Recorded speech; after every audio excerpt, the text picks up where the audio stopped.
Hey everyone, welcome back to my channel, and if you're new, thanks so much for watching, and if you're returning, also thank you so much for watching. In today's video I'm going to be doing something a little bit different, but something that I feel I could help people and benefit them. So I'm going to be talking about job interviews, new jobs, job applications, just some tips and things I've learned over the years. Having had my own interviews, having interviewed people, I've picked up a few tips along the way. I've been on a couple training courses and stuff. So yeah, I just thought I would share it because I thought it might be beneficial for some people. So yeah, if you do want to stay tuned and find out a bit more about me and what I do and just some tips I've learned and picked up along the way that might help you, please do keep on watching. Don't forget to subscribe and give this video a thumbs up if you did enjoy it, and feel free to leave any questions below that I haven't answered or you might want to know, and I can do my best to help. But yeah, without any further ado, let's get into the video. So you'll know my name's Dion. I am 22, so you might think, oh, how she got experience in interviews. But yeah, I have a little bit, so I just feel like it would be helpful to share. So I thought I would just talk a little bit about myself first. I left school in 6th year. I didn't finish 6th year because I wanted to get a job, so I got an apprenticeship at Thomas Cook. It was a year's apprenticeship. I absolutely hated it, with a passion. Hated it. But I wanted to get the qualification at the end of it, so I finished that, and I didn't know what to do at the end of it. I just knew I didn't want to stay at Thomas Cook, so I decided to go to college. I fancied doing law at uni, but I went to a couple of open days and it put me off, and I realised I was a bit of a home girl, so yeah, I didn't end up going to uni. I did have the exam results to go to uni if I wanted to, but I chose not to. So everyone's path is different. I ended up going to college just locally to do business, which I did. I thoroughly enjoyed, really enjoyed it. And it was a year's course. It was an HNC. I could have carried on to do the HND if I wanted to, but I was missing having money. Thomas Cook wage for an apprentice, college type person, was tragic. So I didn't even really have real money at Thomas Cook, but yeah, I was missing having some money. So I was looking towards the end of college for a full-time job. Whilst I was at college, I was working part-time at the Haven, a beauty therapy salon in my hometown, which I loved. I was just on the reception. I worked there when I was at school as well, just on the weekend and at night, and they thankfully let me come back whilst I was at college, so that was ace. I loved that so much. So I did that whilst I was at college just for some extra money, and then college was drawn to an end and I was applying for kind of admin, clerical, business type related jobs, just any sort of full-time permanent job I could get. I applied for loads at my local council and was unsuccessful in a wild amount of posts, and then I finally got an interview for a mailroom assistant in my local council. So I was buzzing for an interview, even because to begin with I was just getting totally pied straight away, no, not even an interview stage. So that was a bit crap, but you can't let that get you down. You need to keep applying. There'll be something out there for you. But yeah, you've just got to keep trying, and no matter how many no's you get or no replies, which is even worse, please just keep trying. There'll be a job out there for you. It's so much easier said than done, but please don't be discouraged at all.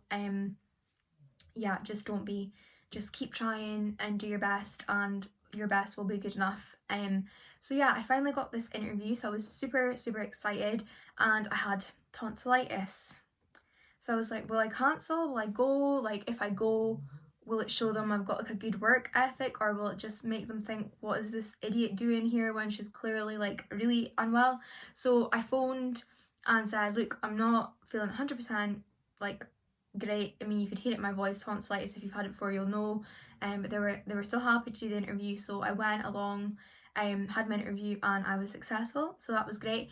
The only catch with this job, it was just a 1-year temp contract, but I'd heard a temporary post within the council 9 times out of 10 got like extended or made permanent, so I was kind of banking on that. Cut a long story short, this position didn't actually end up getting made permanent. Not anything to do with me, just with like the budget, or I actually don't know why.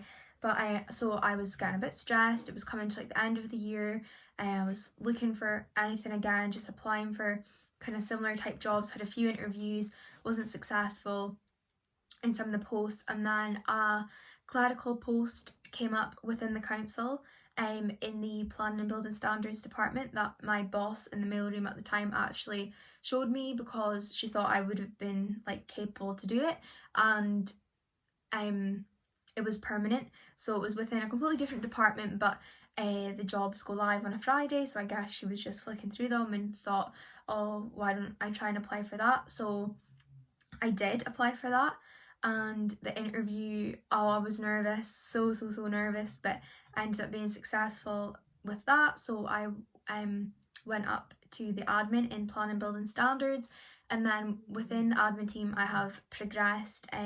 I then moved from the clerical assistant to the senior clerical assistant, so that was kind of a wee step up, which was challenging, but yeah, I did that for just over a year, and then I kind of, without sounding cliche, like really enjoyed the building standards aspect of the job, and a post became available for a building standards assistant, which involved going to college and learning the kind of building standards trade as such, and then training up, getting a wee qualification from college doing that. So I applied for that and was unfortunately unsuccessful with that. I was devastated. I wanted that position so much, but turned out it was somebody within the team that got it. So then their post became available, which is the system technical assistant for building standards, which basically is receiving, in a nutshell, it's receiving applications, questions. You're kind of the start of the process for the building warrant process. So I thought, perfect, I want that, I'm going for it, I'm going to do my best.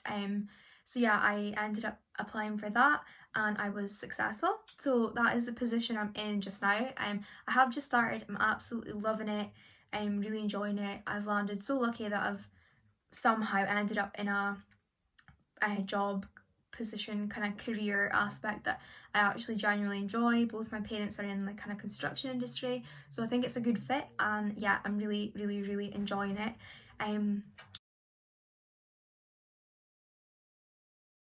That's a little about me. So now let's get into the actual kind of job application process. So I've just got some notes on my laptop here, so I'm just referring to it. So if you're looking for a job, I just thought this video would be helpful, just with some people might be kind of out of employment with the whole coronavirus situation, or their job isn't secure, so they're looking for something alternative. I'm not really too sure. I just thought it would be helpful to somebody out there just now going through something, and I thought I could help them a little bit. So you're looking for a job, the best, well, not the best, but some places that I've found jobs that I've wanted to apply for have been firstly through Facebook, just people sharing local companies job vacancies on Facebook, through companies' actual Facebook pages or their careers section on their website. So if you know, like, I really want to work for whoever, keep an eye on their page, like their posts, their jobs will come up on their vacancy page. Word of mouth, which of course that's just kind of a given one. Also there's great website, well, sticking with Facebook first actually, type in your local area, blah blah blah, I don't know, Glasgow jobs. There'll be groups on Facebook, people posting stuff all the time. I joined a few of those groups when I was looking for jobs for my local area, and there was always positions available, something or other, whether it suited you or not, but it's good to just be on the hunt. Then you've obviously got like Indeed, just all those type of websites. So if you know the kind of sector you want to be in, if you want to be in fashion jobs, and wherever you are, like, the internet is your best friend when it comes to looking for jobs. So just make use of all the different search engines, websites, groups, word of mouth, everything. And once you find a job that you want to apply for, obviously there's two different routes. Some places might want a CV, Some places might have like an application form, like set questions which they're mostly interested. So for your CV, you need to ensure that your CV is up to date, you've got no employment gaps. If you're unemployed for a period of time, put that on your form so it doesn't look as though you're kind of like gappy. You need a good timeline of all your employment history. Pop on all your jobs. I would give a brief description of the role, some responsibilities, things that you've learned. You might want to put on there why you've left if it was like a temporary position. So if you've got 10 jobs and you've only stayed at them all for 6 months, that might look like you're kind of job hopping. But if it's because one was temporary post, one was maternity cover, or you moved, or you know, if there's like a reason, it might be good to put that on there. Some key like skills that you have, if you've got any, but obviously your qualifications will need to be on there too, but if you've got any job specific qualifications, so if it's a driving job and you've done like an advanced driving course, put that on there, no matter like how small. If it's relevant, get it on there. Yeah, so as for if it was an application form, chances are that's like maybe a bigger company that would have like a website or like a form that they want you to fill in, like a generic kind of questions and things like that. So chances are they have got like a job description and a personal specification. So when you are answering your questions, if they give you like essential criteria and desirable, if you've got all those essential criterias, get that in there somehow.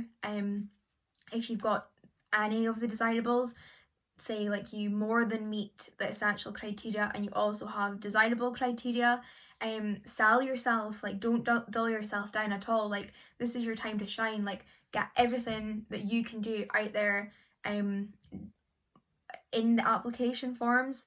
Obviously a CV it wants to be short and sweet. You don't want pages and pages of a CV, but in a box, if it's an application form, you'll probably have like a certain amount of characters or word limit. You max that out. If you have loads to say, if you have experience in everything they're looking for, get that on there.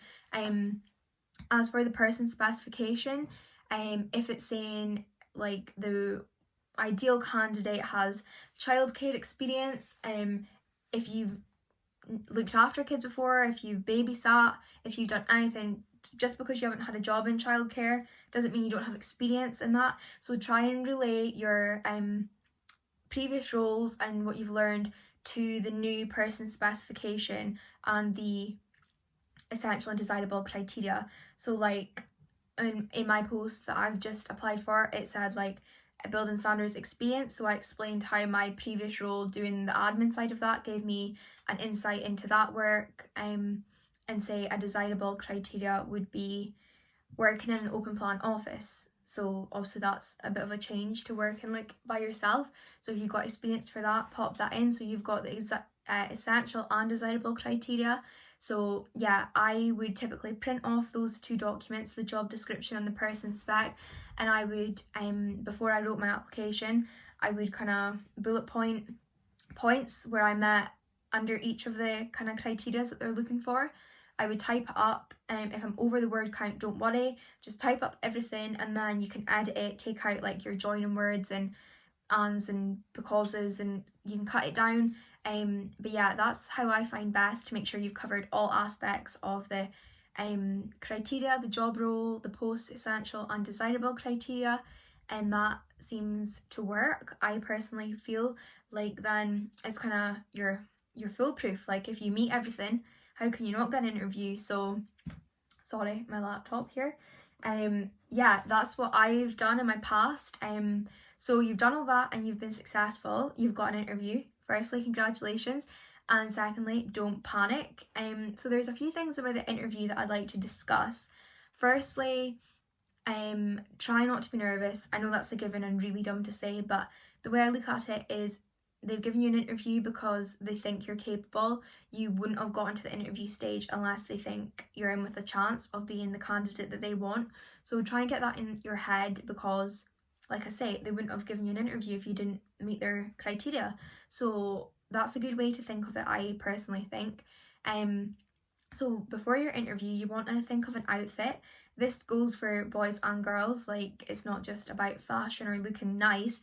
you want to be presentable and look a bit professional, I would probably wear like a wee blouse, something like this, and then trousers and maybe some pumps or some boots depending on the weather, or like a nice dress with tights and flat shoes again. If it's a guy, then like trousers, a nice shirt, maybe a blazer, depending on how formal the interview is. Yeah, so your appearance is essential. Not, and again, it's not like, oh, so you look pretty or whatever. It's so you look professional and that you've actually made an effort. You'll know yourself like what outfit would suit your job role, if it's like an office or like clerical admin based or just office in general, like kind of a nice blouse, a shirt, trousers. You can't really go wrong with that. Make sure kind of your hair is presentable. You don't want to be going in scruffy or like unwashed or anything like that. Level of makeup just depends on what you're personally comfortable with. Yeah, even if it's a trade job, you still want to be smart going to your interview. You don't want to rock up in like joggers or like ripped jeans or anything like that if that doesn't suit your workplace. Different if it's like a fashion shop, like I don't know, a high street clothes like Zara or River Island, something like that would work, but you'll know your audience basically. So yeah, outfit is important to think about firstly, and then sorry, just going back to my notes. And then some things I've noticed from actually interviewing people, know what's on your job description, because chances are you will be, know what you've submitted, because chances are you'll get a question on it. Like I would read through the person's application beforehand and note down 1 or 2 questions based on what they've actually written, and then I would try and think of a question based on what they're telling me in the interview. I've also noticed if people are like nervous, they tend to twiddle with necklaces and things like that. It can be a little bit off-putting. So if you're a twiddler when you're nervous, maybe don't wear that necklace.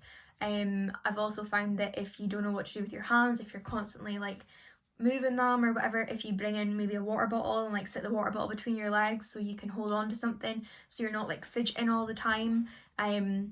That's a few like tips I've learned as well. Another thing that I found really helpful is if you actually research the company. If it's a smaller company, they may not have like a website, but if it's a big company, say, oh, I don't know, like an alcohol company, I can't think of anything, house building company, a timber kit company, Robertson's, Springfield, just anything, research the company first. Find out a few wee facts about it, because chances are they'll ask you what you know about the company, and if you don't know anything about the company, that doesn't really bode well. Like I just think it looks quite unprepared, and it looks as though you've not really tried or taken an interest and you've not really like made an effort. So try and find a few facts, like maybe try and find when the company was founded, just some interesting facts, who owns the company, just any facts that you can get your hands on that makes it look as though you've actually done a bit of research into the company before you go. I always think that looks really good. And then also I would rehearse some answers. So if it's a customer service role you're going into, they might ask you, can you tell me about a time you've dealt with like a difficult customer and how did you resolve the situation? Tell me about a time that you worked well together as a team, or tell me about a time that you used your own initiative to solve a problem. Obviously the questions will be dependent on the role, but kind of customer service role or like a clerical role might be, tell me about a time that you've had experience with Microsoft Word, and just think of a few kind of scenarios, situations, maybe an upset customer, something you've improved in your workplace, a time you've worked well as a team, a time you've used your own initiative. All that's going to be really, really helpful to know. I would suggest, if you're really struggling with these, use the STAR interview technique. Some companies might actually tell you, if you've been successful, that that's what they're looking for, to use the STAR interview technique when answering questions. So basically the STAR technique is statement, task, action and result. I was just reading that to make sure it's right. So situation is what's the situation? So let's just use the unhappy customer. So tell us why they're unhappy. Set the scene type of thing. Task, what has like made them unhappy, and just a little bit more of information really. So the task at hand would be, let's think, okay, let's use the holiday. So you're trying to sell somebody a holiday and they've got a price range of £500 per person. So the situation is you're trying to sell a holiday, the task is to get it within the customer's price range. The action would be what you do to get that result, and the result is obviously whether they've left happy or not. So it just covers all bases. So really, you need to explain the situation as though the person doesn't know anything about it, because it might be so easy you know what you're talking about, but the person interviewing you may not have a clue. So if you have the situation, the task, the action, and the result, then you've covered all bases, so you've got a full answer for the person that's asking the question. So yeah, that is some things I found helpful along the way. Some other things would be to be confident in your answers. If you need time to think, a few good things I found is asking them to repeat the question, so it gives you time to think it through in your mind, or if they say the question, if you say it back to yourself, just so you've understood the question, and again, it gives you time to think. Sometimes people might ask you like questions that has kind of two questions within a question, like tell me about a time that you did X, Y, and Z, and what was the result of this. So that's like two questions in one. Don't be afraid to say, can you repeat the question? That there's literally no shame. Like, I'm sure, well, I know when I'd been interviewing, I'd much rather the person ask again than them just ramble and you can tell they've not understood the question but they haven't asked. Also think of some of your strengths and weaknesses. They might ask you that. And lastly, again, if they ask you any questions, just answer them like truthfully, openly, and honest. And I always think it's really good to have a question to ask them. So at the end, when I would typically say, oh, do you have any questions to ask? If somebody says no, and you're like, okay, which is fine, but I quite like when somebody asks you a question. Like a couple questions I've asked, what would a typical day be if I was successful in this post? Or is there a training plan? What is the office like? Is it a big team? Is it a small team? But yeah, I think a typical day and a training plan is good questions to ask. It shows that you actually care and have a wee bit of interest in the role. Another one, depending on how brave you are, is asking them what they like most about their role, because chances are if they're interviewing you, they might be your new potential boss or somebody along the chain of command that will be involved with you. So asking them why they like their job. I've only been asked that maybe once, and it was quite a good question. It made us really remember that person for their interview. Yeah, obviously that one, if the interview's gone well, of course that's like maybe a good one to ask, but if it's been not that great, then you maybe would shy away from asking that. But you'll know yourself how comfortable, how confident you feel towards the end of the interview, whether it's a acceptable question or not to ask. But yeah, and then after that, hopefully you've been successful in your role and you get to start and you enjoy it, and yeah, that would be fab.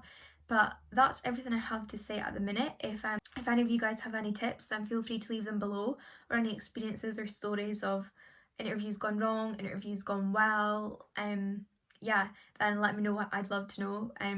In my new role, I probably won't get the opportunity to carry out interviews, which I did in my senior role, which I really enjoyed.